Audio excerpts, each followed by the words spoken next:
جس سے واقعہ ہے انہی کے پاس جانا چاہیے تھا کہ ڈائریکٹ ان کو یہ بات بتلا دی جائے. لیکن تم جتنا بھی گپ چھوڑو, تم جتنا بھی جھوٹ بولو, تمہاری مکاریاں, تمہارے کذب, تمہارے جھوٹ اللہ تعالیٰ کہیں نہ کہیں کھول دیتا ہے. جنگل میں مور ناچا کس نے دیکھا؟ جب تک رفیع الدین کو پتہ نہ چلے تب دنیا کو کیسے پتہ چلے گا کہ مولانا نومن مٹی اٹھا کر کے آئے تھے؟ اس لیے اس کی گواہی کے لیے رفیع الدین کو بھی شامل کر لیا گیا. اب رفیع الدین صاحب بیان کریں گے, اب قاسم اور محمود الحسن اگر یہ بات بیان کریں گے تو کوئی اقرار نہیں کرے گا, اس لیے رفیع الدین کو بھی شامل کر لیا گیا. ہاں, اور نمبر 5 یہ بتلایا جائے کہ جب وہ قبر سے نکل کر کے آئے تھے تو بال وال بڑھے تھے کہ نہیں بڑھے تھے؟ کفن ویسے ہی تھا, کفن ویسے ہی تھا.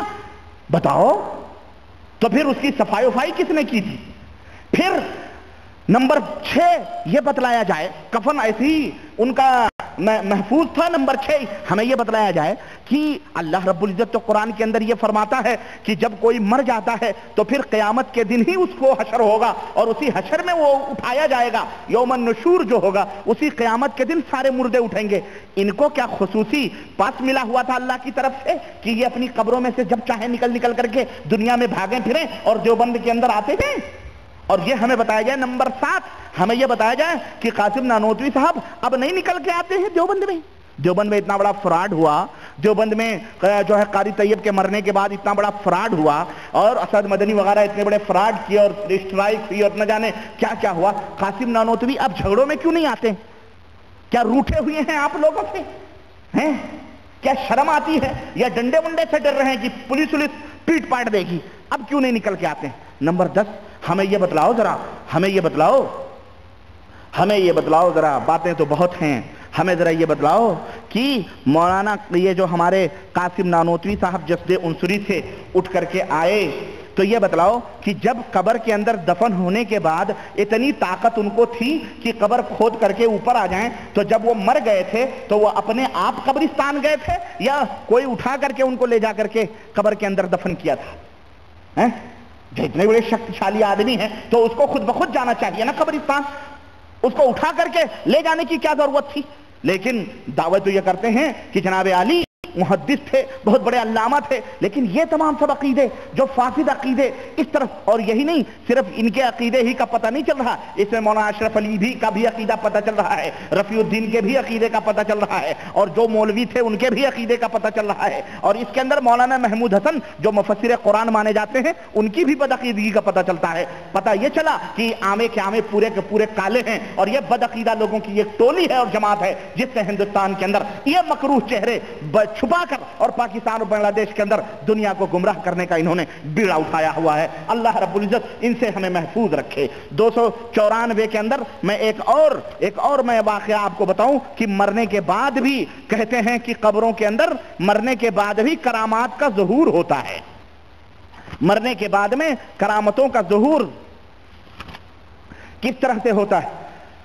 کہتے ہیں کہ جو لوگ مر جاتے ہیں مرنے کے بعد بھی اللہ کے نبی کے معجزے تو ختم, سوائے قرآن کے جو زندگی میں معجزہ ہوا تھا ہے نا وہ باقی ہے. باقی اللہ کے نبی قبر میں چلے جائیں تو پھر کوئی معجزہ ظاہر نہ ہو, لیکن ان دیوبندیوں کے جو بزرگ ہیں, دیابنا حضرات کے تبلیغی جماعت اور یہ جتنے بھی لوگ ہیں دیوبندی, ان کے جو بزرگ ہیں یہ مرنے کے بعد بھی کرامتیں پھیلاتے ہیں, مرنے کے بعد بھی کرامتیں بانٹتے ہیں. یہ دیکھو 294 حکایات اولیاء یعنی ارواح ثلاثہ اشرف علی صاحب تھانوی کی, اور ہمیں جھوٹا نہ کہو, جھوٹو تم خود جھوٹے ہو. کیوں؟ ان کتابوں کے اندر ہم نے نہیں تحریر کی ہیں, تمہارے مولوی کی, تمہاری محفل سجا رہا ہوں, زبان میری ہے بات ان کی اور انہی کے مطلب کی کہہ رہا ہوں. چراغ تمہاری محفل سجا رہا ہوں, چراغ میرا ہے رات ان کی, اور تمہاری اور تمہارے مطلب کی کہہ رہا ہوں, زبان میری ہے بات ان کی.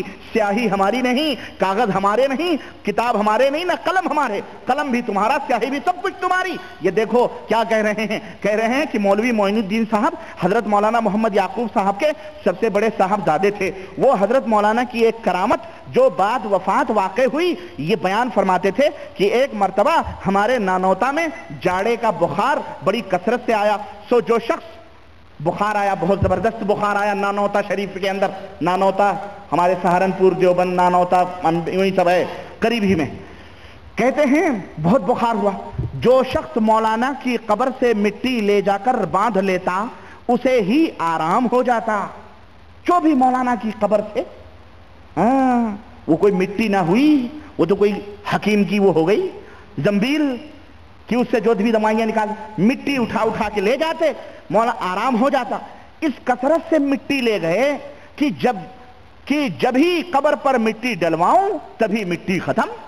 یعنی لوگ قبریں کھود کھود کے لے جانے لگے. لوگ, مجھے ایک پیر کا واقعہ یاد آتا ہے. کسی محلے میں کوئی پیر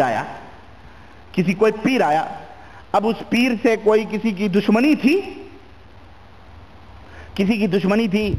اس نے کہا یار اس کو کس طرح ذلیل کریں, تو بس اس کی کرامت بیان کرنا شروع کیا پیر کی, اور کہا کہ ان کی کرامت یہ ہے کہ بس جو بھی ایک ایک بال اپنے اپنے کھانوں اپنے گلوں میں رکھ لے, پیسوں میں رکھ لے, تو برکت ہی برکت ہو, کبھی ختم نہ ہو.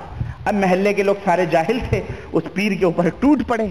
اب اس کی داڑھی, اس کے مونچھ, اس کے ایک ایک بال نوچ ڈالے, رونگتے وہ چلاتا رہا. لیکن بدلہ اس نے زبردست